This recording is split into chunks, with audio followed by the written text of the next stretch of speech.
Hey, y'all, it's Mandy. Before we dive into this week's episode, I just want to take a moment and thank my patrons and premium subscribers who have been here partnering with me to create this work. I love doing this with a team. So if you are interested in being someone who creates this resourcing for people who live in care deserts or who just don't have a safe community to discuss grief, check out the show notes to become a patron of the show. You'll get access to monthly bonus episodes as well as our live chat over on Discord. And I would love to hear from you. Okay, that's all I had to say. Now let's get into this week's episode. Welcome back to Restorative Grief with Mandy Capehart. You are listening to episode 85, titled Rediscovering Resiliency with Dr. Lucy Hone.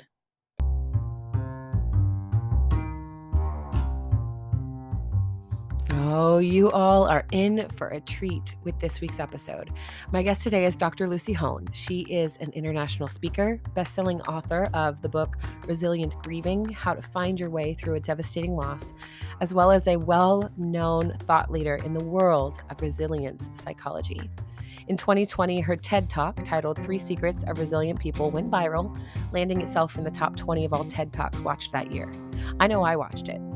The first time I read her book, my heart was on fire. In it, she recounts the loss of her 12-year-old daughter, along with her daughter's best friend and her mother, in a horrific car accident.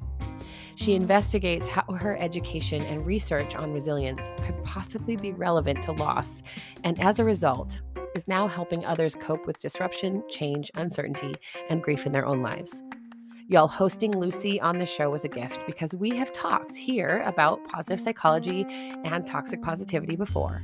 It's easy to conflate them when you don't know what is happening. And resilience?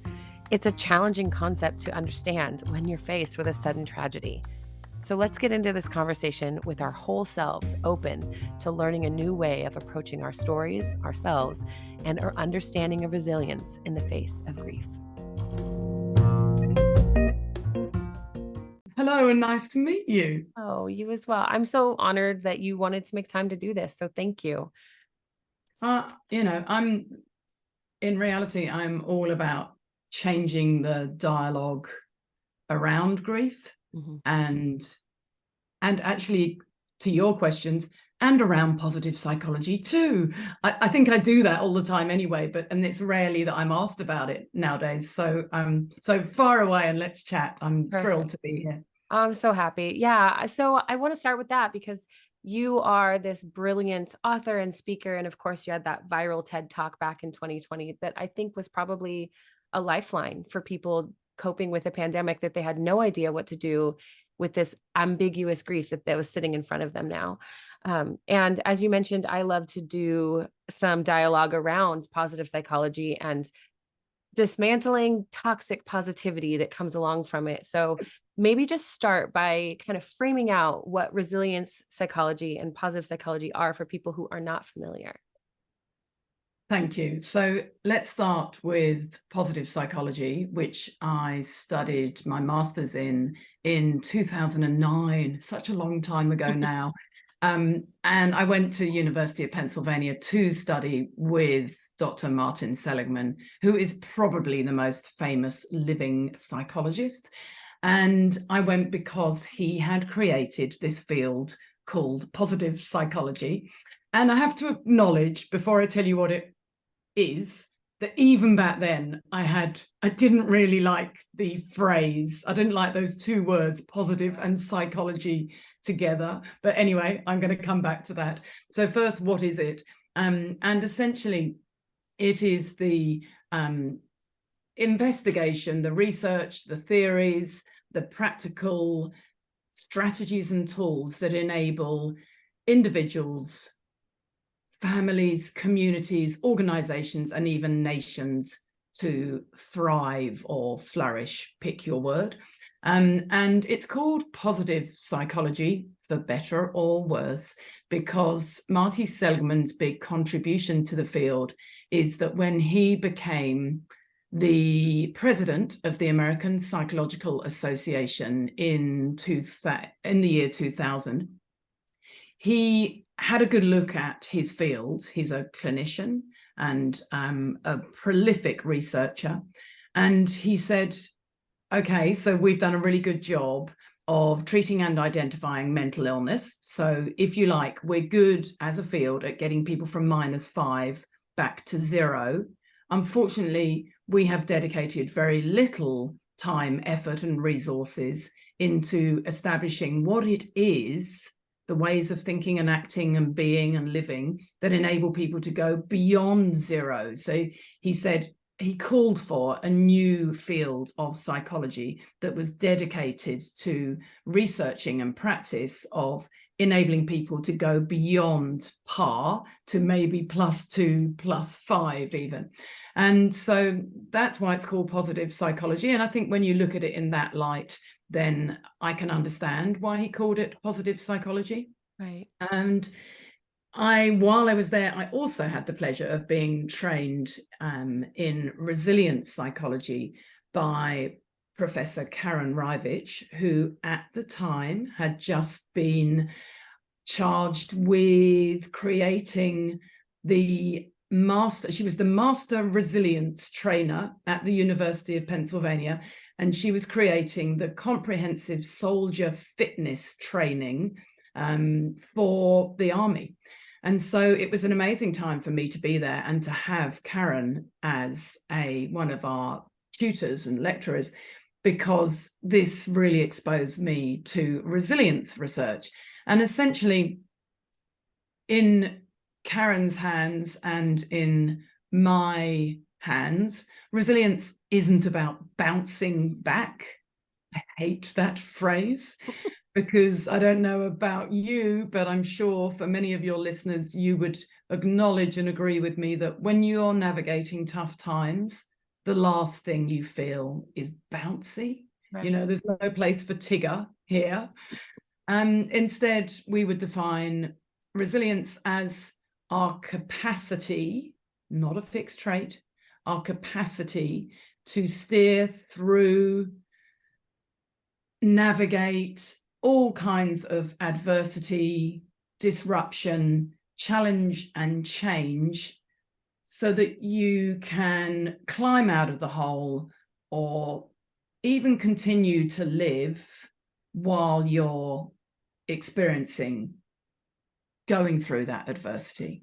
So, as we say, Dr. Denise Quinlan is my co-founder and co-director on the Coping with Loss program. And what we say to people is, very often that looks more like climbing out through sand or, on all fours, dragging yourself forward. It is the very opposite of bouncy. Yeah. So much of what you just said, I resonate with, because you're right. When I picture bouncing, I picture like accidentally bumping into all of these interruptions in my day and ricocheting more than bouncing and just trying to stay upright. And thank you for all of that context, because that's where I'll admit, even when I first started working in this industry, I was resentful for people who would come alongside and offer platitudes. My mom died in 2016, and it was a very, very short illness, and she was gone very quickly. And so that kind of, in addition to everything else of my life, put me on this path. And where I became very frustrated was right after I launched my practice and my book. Our city had a wildfire that decimated thousands of homes. And so all of the sudden, we've got this local crisis. And what came out of it immediately was beautiful, right? Homes, people showing up with resources. And after a few weeks, there was so much resentment in the city of, well, why haven't you found somewhere else to go? Despite the fact that 2,500 homes had just been obliterated. And I kept hearing this mentality of bootstrap theology and pick yourself up. And why can't you be more resilient? Why can't you get through this? It happened, move on. And one of the things that I related to so much when I was reading your book, Resilient Grieving, was how you actually acknowledge, no, most of us can do that. We have this innate ability to say we can do both, and we can be devastated and capable.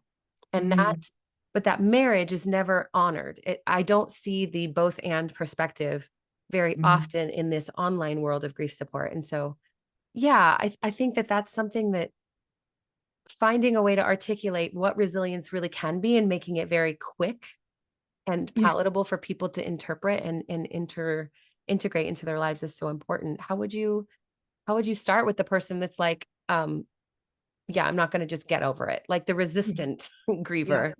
Okay, but there's lots that I want to Yeah, go comment for it. on there, and so this is why I so agree with you, Mandy, and this is why one of the lines that I repeat so often is that it is possible to live and grieve at the same time. Right. And that's what Abby losing. So for those of your listeners who don't know, I also lost my mum, quite young. I was sort of 31 or something, like you, really quickly, actually. In the time it took me to grow, our middle child, mum, died of cancer, and he was born really soon after. And then, like you, I lived through a totally unexpected natural disaster, because my adopted hometown is Christchurch in the South Island of New Zealand. And we had massive series of earthquakes in 2011 until 2013. So 2 years of grueling, anxiety-inducing earthquakes. And that taught me so much. And then we lost our daughter in a tragic road accident in 2014. So I have, like you, I have a very broad lived experience, as well as my academic research. And what it has taught me is that we can live and grieve at the same time, that resilience isn't pretty. It's not what you asked for. It's not what you want to do, but it is in many ways about sort of gritting your teeth and getting through, but also choosing to focus your attention in ways that might enable you to adapt to that loss. So not feeling great immediately, but actually working to notice what is helping and what is harming you. And by that, I mean the ways of thinking, the ways of acting, the ways of being, and the environments around us. Because, of course, the environment massively counts and enables or prohibits your resilience. So I think also in my and our work in coping with loss, that's something also that we are very keen to emphasize to people, is that resilience isn't just within us, it is built between us. And I find I spend a lot of time in America, I've studied there, that because of that kind of individualistic culture, quite often people put even more pressure on you to be resilient, and you should be resilient, and why aren't you being resilient, when actually they're failing to take into account the non-resilient or potentially toxic culture or racist or discriminatory culture in which you're living. So we talk about nature, nurture, and culture, meaning, some of these capacities reside within you. Some of it is something that are learnable skills. That's the nature and nurture bit. And then some of it also, much of it comes from the culture, the pools that you swim in. Wow. So that didn't really answer your question, did it? What would I say to someone who we've had a few people in our programs recently who've been stuck in their grief for a very long time, some of them 7 or 8 years, and have seen a lot of counselors, and eventually come to us to try something new. We have this online live course called A Better Way to Grieve. And, you'd wonder, wouldn't you, who would want to come and share their grief in an online course with others. So they're pretty brave souls. And they do come in with trepidation. And they often say to us, I'm really nervous about the breakout rooms. And the most lovely thing is, without fail, by the end of the course, they say to us, I'd like more time in those breakout rooms. So there is a really lovely group dynamic. And recently we've had, I think it's 3 recent clients who have come with pretty, as I say, between 6 and 8 years into their grief, and have felt that they've run aground. you've got to want, what I would say is that they want to climb out of that hole. They want to come, in their terminology, unstuck. So there has to be a willingness from the participant perspective to put the work and effort in to trying out some new thoughts and ideas and skills and tools. Mm-hmm. We often talk to people about being your own experiment, because that's what resilience requires. You know, you have to create your own recipe for resilience. And so they come with a willingness. And what we then do is share some really practical tools and encourage them to try them out and see what's a good fit. So we don't come in heavy-handed. We don't tell them to be positive or to harden up. We say, this is because we've been doing this work for a long time, and because we're not self-help Instagrammers, you know, we are academic researchers, then we can say that we can be more confident that the tools we are sharing are more likely to work with you, because they've been tried and tested so many times before in different situations with different people, different contexts and different cultures. So that seems to be the recipe for success. Everything you're saying is so rich. I just want to sit with it for a few moments, because it brings me, as you're talking, to different clients I've worked with and different certifications and courses I've taken and things I've studied that I find so easily are stripped down to their most Instagrammable parts and then put into the world without the whole, without the context of it. And I find that that is something that has been really causing harm for grievers. I have a client that is doing quite well now, but when they started, they would point to say, I've been grieving the majority of my life, which is to say for over 40 years. And it's such an embodied grief at that point, everything about it. And this person would say the same thing. My grief is my entire being. That it was like a challenge when we first met. They were basically saying, I dare you to try to support me. And it was an honor to be able to say, like, well, I'm actually not the one that's going to fix anything for you. It's not my choice. I love your personhood. I see you. I can't make any of these choices for you. I can only navigate. Like, I can read you the map, but you have to be the one that decides to go forward. And I think it's really fascinating along those same lines is when you encounter people who are doing that stripping down of the real support, the tools that, like you said, are tested and have been researched, encountering the opposite, encountering the simplification of it is really difficult as someone who has poured their life into this work. Yeah, I hear you. And I think it is, do you know what? I think there are two tensions at the heart of this work.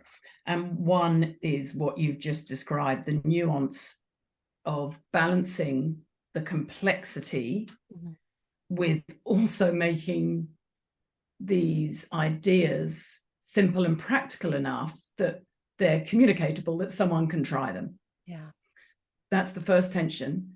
And the other tension that I come across, Mandy, in this work as a resilience researcher is that we are always trying to get people to understand that they have a choice over their attention.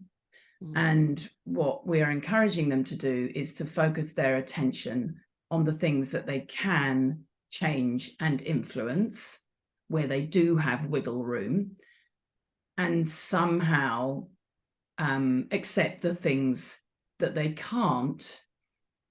And at the same time, so we're trying to coach them to be really mindful and build their agency. And at the same time, there is this dichotomy and this gray, there's not even a dichotomy, is it? There's just, the reality is that we can't control everything in the world, and we live in a world of impermanence and uncertainty. Yeah. And so I sometimes think of this as a dance, that we are trying, that complexity of holding those two realities simultaneously is tough. Yeah.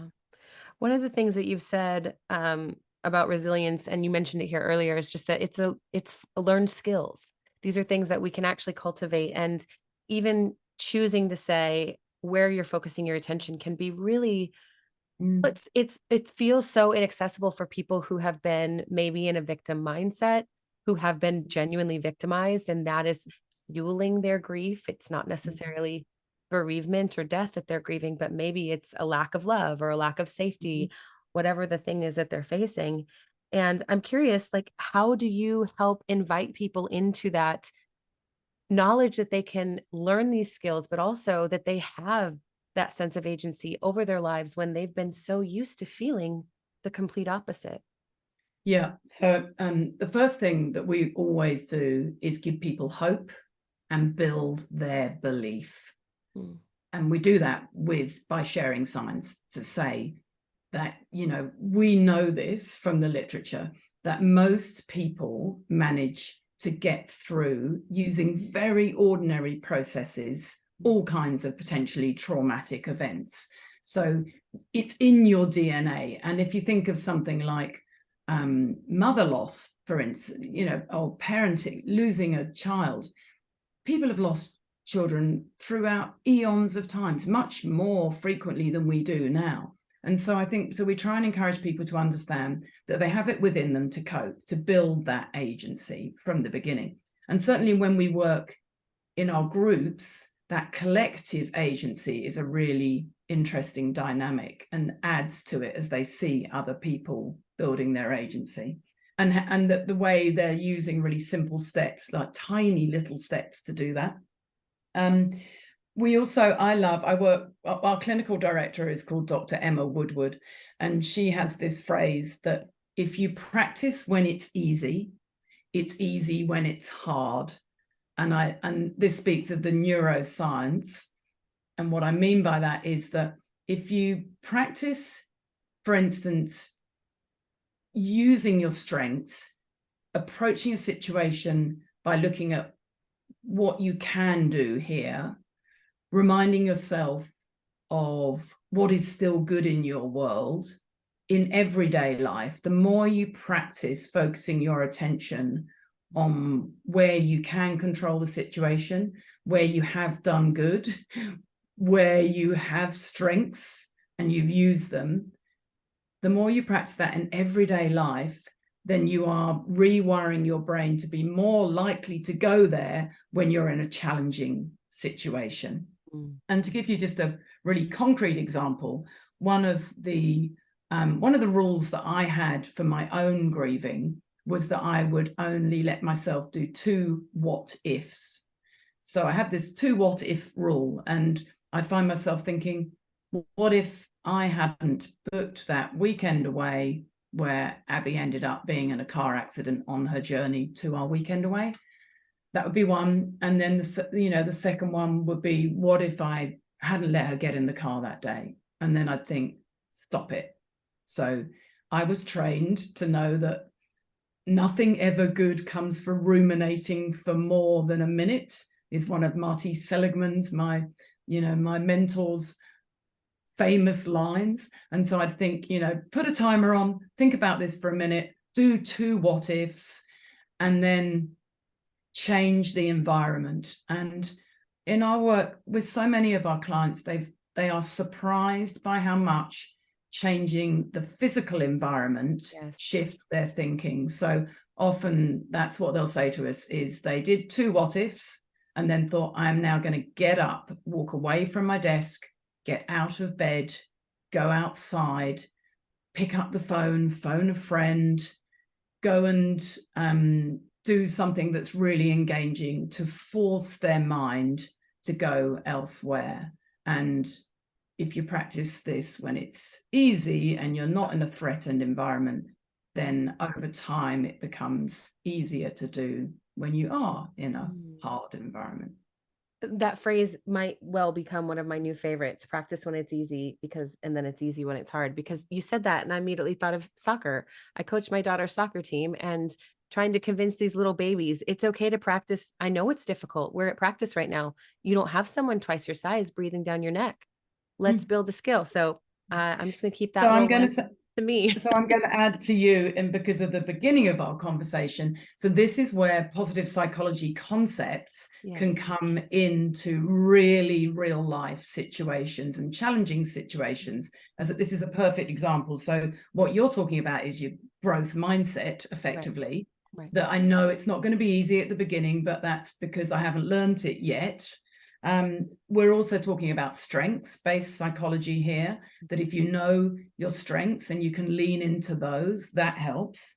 We're talking about neuroscience, and we're also talking about mindfulness. Yeah. Not to just be in this moment and go, I'm going to put my attention on what I can do to control this moment, and I'm not going to beat myself up and be judgmental about everything that is beyond me, in front of me, and behind me. So you can see how positive psychology, for all its terrible terminology, has some fantastic It's theories and powerful. insights that really can help us navigate adversity. Yeah, I had a client the other day who was thinking about, I was trying to describe like disrupting the thought pattern so that we could have a different neural pathway, right? And I said, listen, if Mhm. you're thinking of yourself as like you're in this rut, you're stuck in a rut and you keep having the same thing happening, you can't get out of it. What if suddenly your mindfulness envisions you in the rut with a shovel and now you are actually digging your way and building a little staircase up out of the rut into something else? Well, you're also flattening the terrain and it no longer becomes something you get stuck in because you see a path out. And it was one of those light bulb moments that they were able to say, oh, that's all I have to do to change my thinking. And I was like, oh, yeah, actually, we're going to stop there because the fact that you can capture that means you need to go practice. Yeah. Go practice with a book. Go start reading a book and decide I'm going to take my thoughts away from this book and onto another book immediately and then practice keeping your focus on the second book. And Mm. it's those little things that allow us to recognize that, like you said, this healing ability, this innate wisdom is in our bodies. It is in who we Yeah. were designed to be as humans. And I think, I mean, culturally, that's what catches my attention, at least in America. And I'm sure you've witnessed this, is we are so quick to say, my strength is my ability to do my own thing and to be an individual. And we focus on life and abundance. And culturally, Mm. if there's any type of religion, we're focusing on an afterlife. And there's Mm. so much emphasis on hope and eternity and only good things coming to us because we're such quote unquote good people that Mm. we've got that idea that we're untouchable and we Mm. refuse to even consider that loss is a possibility, that grief Mm. could possibly touch us, or that we could ever lose someone out of time. And Mm. it's just it's refreshing to know that even across the world this work is happening everywhere we Yeah. look, and that there's so many opportunities for us to help people see like that life is both and how can we not even just learn it but recall it from our ancestral knowledge that we come from long lines of people who once upon a time, like you said, had 6 children and only 4 of them Yeah. lived, or opposite. And I think this is where the medicalization of our society, our contemporary society, does us a disservice, Yeah. because it is removing death and life failure Yeah. from our cultural everyday experience and narrative. So we do see it, if somebody dies young and we can't save them, as a failure of the system. But the reality is that's living a human existence Yeah. is, we are fallible, we are vulnerable, and people have always died. And on top of that, there's the added pressure of perfectionism that makes us think that we shouldn't be suffering and struggling in life because we should lead perfect lives. Yeah. So yeah, in fact, I read this week, there was a study, it was an oldish Michael Ungar study that I've got it on my desk here, I probably can't find it now, but it was something like 70% of people will be exposed to potentially traumatic events in their lifetime. And I Yeah. thought, Wow. 71%, and 44 of those events will qualify as a trauma according to the DSM-4 criterion. And I thought that's just makes you realize what we're up against, which is why for all of us having a recipe for resilience, knowing the things, the ways of acting and being, and the support mechanisms, the external support mechanisms that help us when we're navigating tough times, all of us need to know our own personalized recipe for what works in those moments. I hear those numbers 71 and 44, and that even seems low. Thinking about from where I stand, I kind of define trauma as an event where you needed support, but the support wasn't available. And and really that can cause trauma in our lives, whether it's, big T trauma or little T trauma, however it affects us. But that just, if I think of it from that way, I think, well, every one of us is encountering things. But to your point, some of us are just really quite resilient deep down in a way that we encounter those things and we metabolize them so quickly because we're not just running around fear driven and trying to avoid not the unavoidable, but just the reality of life that we will encounter loss. We will know what's coming. And books like yours and books like mine and any of the other ones out there, I have a friend that calls them all grief insurance. He just collects them and says, these are my grief insurance, so that when the shit hits the fan, I can look at the bookshelf and say, well, I'm not ready for any one of you right now, but I will be soon.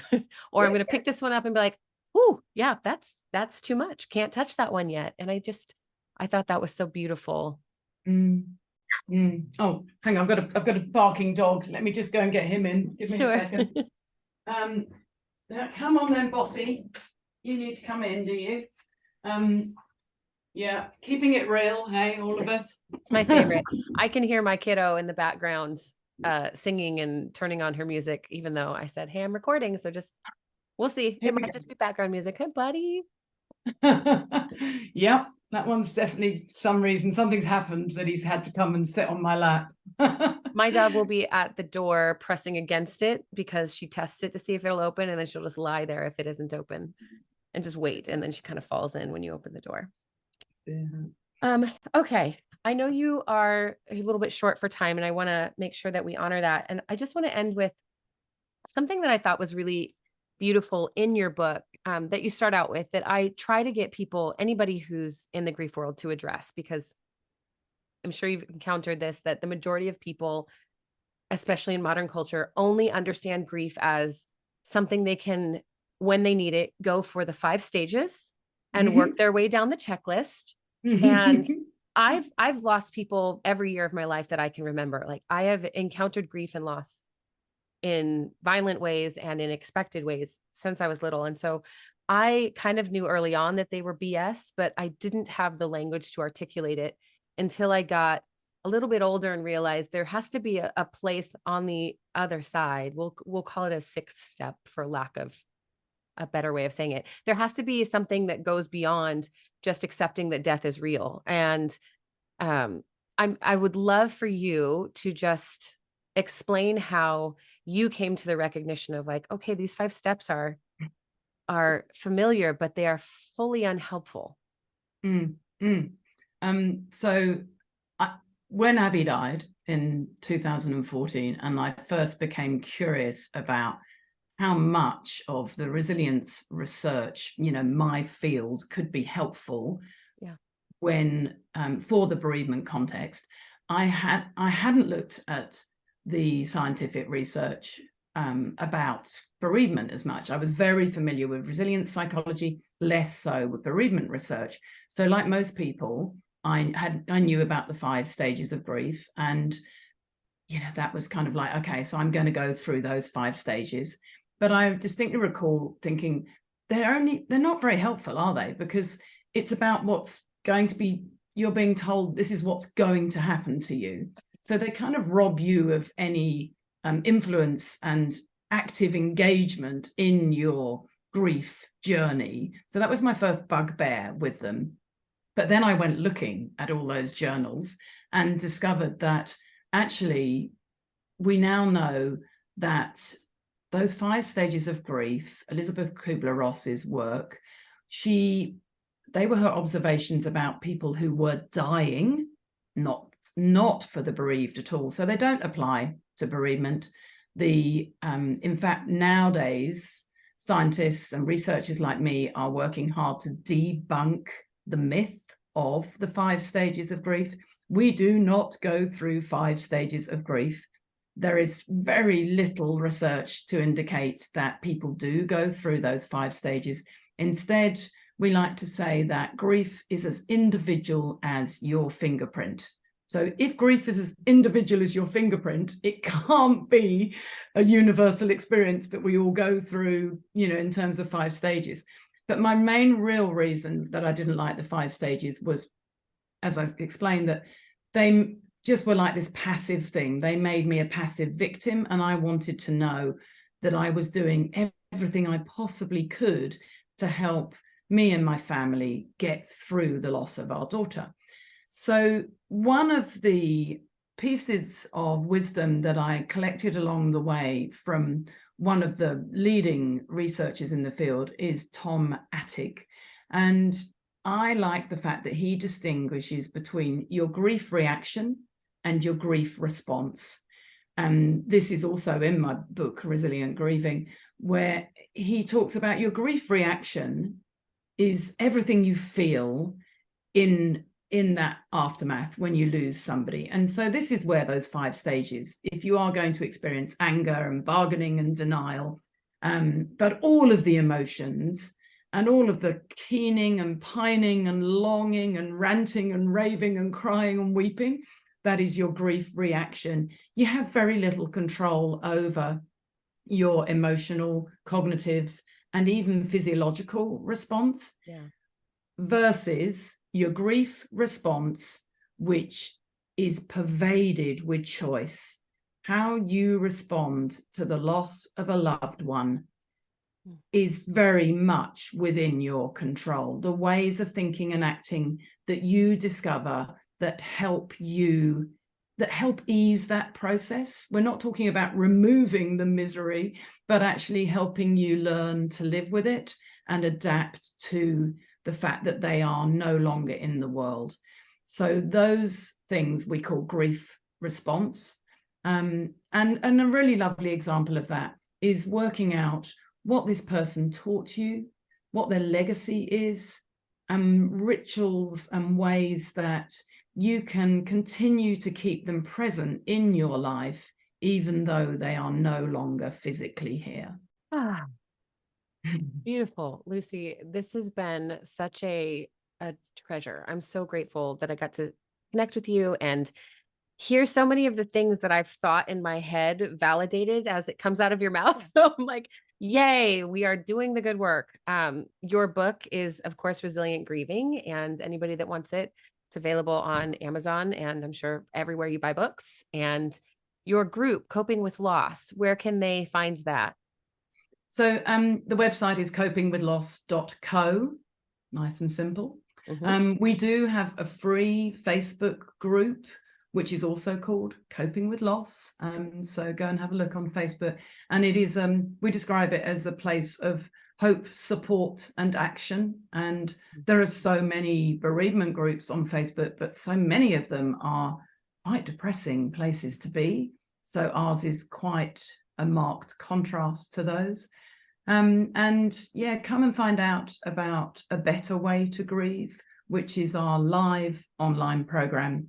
And we've also got self-paced programs as well. So thank you. Yeah, it's been awesome talking to you, Mandy, and really respect the work you do.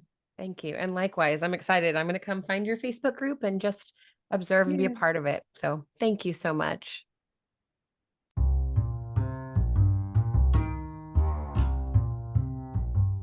Thank you for listening to episode 85 of Restorative Grief. I don't know if you can hear it in my voice in this interview, but the conversation with Lucy was important for me in a way I didn't see coming beforehand. I think it can be discouraging after a time working in this industry and to see so many people hurting, knowing full well it's not possible to support them all. So Dr. Hohn's work in resiliency and the facts around this skill set as one we can learn and lean into means we are not people without hope. I know many of you listening have a complicated relationship with hope, and for good reason. Giving yourself permission to live within the both and of hope and grief means you are choosing your focal points and choosing yourself, both your future self to be whole and happy, and your present self to be real and honest. If this is your first time listening to the show, thank you for being here. A little shout out, of course, to my patrons and premium subscribers who keep the work going. If you want to join us and are willing to be a financial supporter for the show, it's easy to do, and it would be an honor to have you on the team. You can learn more about premium memberships at mandykpart.com or in the show notes. And be sure to check out the show notes for connection to Lucy's TED Talk, to her book, to her community, Coping with Loss, and to her program, A Better Way to Grieve. All of them are brilliant resources, especially if you resonated with what she had to say here. Whatever you do, be sure to subscribe to the show and leave a sparkling 5-star review because they're my favorite. And consider sharing this episode with someone who keeps you hopeful despite all the chaos you've endured, because they need to know that you're with them and that you trust that they are with you too. And as always, one last thing. Please remember, the only solution for grief is to do the work of grieving. Thank you for listening. I'll see you next week.